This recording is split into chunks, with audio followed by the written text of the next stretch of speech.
ક્ષત્રિય આગેવાનો અને ભાજપ પ્રતિનિધિઓની વચ્ચેની બેઠક પૂર્ણ. રૂપાલાની ટિકિટ રદ કરવાની માંગ પર ક્ષત્રિય સમાજ અડગ. કોર કમિટીમાં નમતું જોખવા તૈયાર ન થયાની સ્પષ્ટ વાત.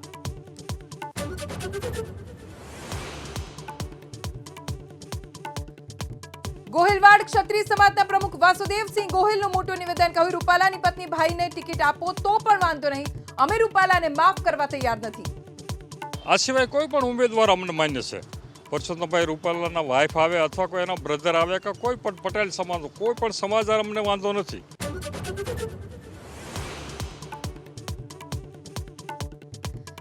ધરપકડની વિરોધમાં કેજરીવાલની અરજી પર દિલ્હી હાઈકોર્ટમાં નિર્ણય સુરક્ષિત. કાલ સુધીમાં કેજરીવાલના વકીલ પાસે કોર્ટે માંગી લેખિત દલીલ. ઈડીએ કહ્યું, જપ્ત કરવાની છે આપની સંપત્તિ.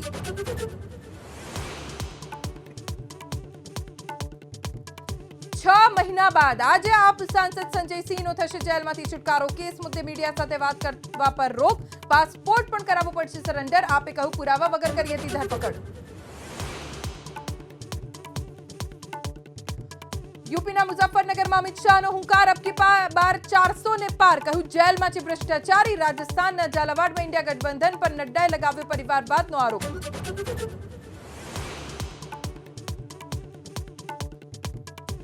કોંગ્રેસ છોડીને ભાજપમાં સામેલ થયા બોક્સર વિજેન્દર સિંહ. 2019માં કોંગ્રેસની ટિકિટ પર દક્ષિણ દિલ્હીથી લડ્યા હતા લોકસભા ચૂંટણી.